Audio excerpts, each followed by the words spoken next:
Indian world cup ஸ்குவாட்ல நிறையவே changes நடக்க போகுது அப்படிங்கிற மாரி நியூஸ் கேட்டுக்குது. அதுக்கோட காரணம் என்னன்னு ஃபர்ஸ்ட் ஹாஃப் ஐபிஎல் மட்டும் நிறைய பிளேயர்ஸ் இந்தியா டீம் செலக்ட் பண்ணியிருந்தாங்க. அந்த ப்ளஸ் பண்ண பிளேயர்ஸ் எல்லாம் அந்த அளவுக்கு பெர்ஃபார்மன்ஸ் குடுக்குறாங்களா அப்படின்னு ஒருத்தருமே இல்ல. குறிப்பா சொல்லப்போனா சுமன் கில் எல்லாம் ஃபர்ஸ்ட் ஹாஃப் ஐபிஎல் நல்லா விளையாடினாலும், செகண்ட் ஹாஃப் ஐபிஎல் நல்லாவே சூப்பராவே ஆடினாரு. இப்படி இருக்கல அவரு ஜெய்ஸ்வாலோட புவர் ஃபார்மா இருக்கிறங்காட்டி ஜெய்ஸ்வாலுக்கு பதிலா கில் சேர்க்கப்படுவார் அப்படிங்கிற மாரி நியூஸ் கேட்டுக்குது. அதே மாரி ரிவர்ஸில் ரிசர்வ்ல ஆவேஸ் கான் அந்த அளவுக்கு நல்லா ஒரு பவுலிங் ஒரு சிறப்பாக பவுலிங் போடல. அதுக்கு பதிலா தமிழக வீரர் நட்ராஜ் சேர்க்கப்படுவார் அப்படிங்கிற மாதிரி நியூஸ் வெளியாகிட்டு. இதை தவிர மெயின் ஸ்கோர்லேயே சகலோட form first half of the IPL ஆகட்டும், செகண்ட் ஹாஃப் த ஐபிஎல் அந்த அளவுக்கு நல்லாவே சூப்பராகவே இல்லை. குறிப்பாக சொல்லப்போனால் அவரோட பால்களாக வேர்ல்டு கப் அப்புறமே அவரோட எக்கனாமி விக்கெட் டேக்கிங் சைட் இதெல்லாம் கருத்தில் உண்டு.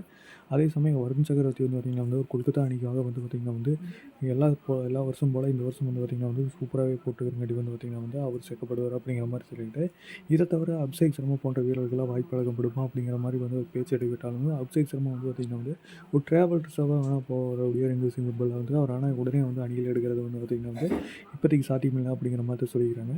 இதை தவிர எந்தெந்த பிளேயர்ஸ் சேர்க்கப்படுவாங்க அப்படின்னு இந்த அடுத்த சீசனுக்கு அடுத்த வேர்ல்டு கப் தயார் பண்ணுற விதமாக ஜிம்பாப்வே தொடரில் சில யங் கேப்டன்ஸ்க்குலாம் யங் பிளேயர்ஸ்க்குலாம் வாய்ப்பு வரப்படும்.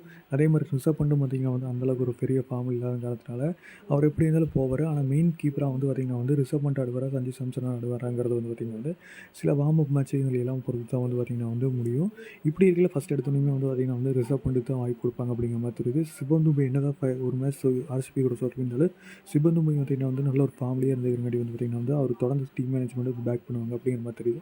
இந்த வேர்ல்டு கப்பில் வேறு என்னென்ன தவறான செலெக்ஷன் இருக்குது, அதே மாதிரி இந்த பிளேயர் வேர்ல்டு கப்பில் இருந்தால் நல்லா இருந்திருக்கு அப்படிங்கிற மாதிரி கீழே கமெண்ட்டில் பதிவுங்க.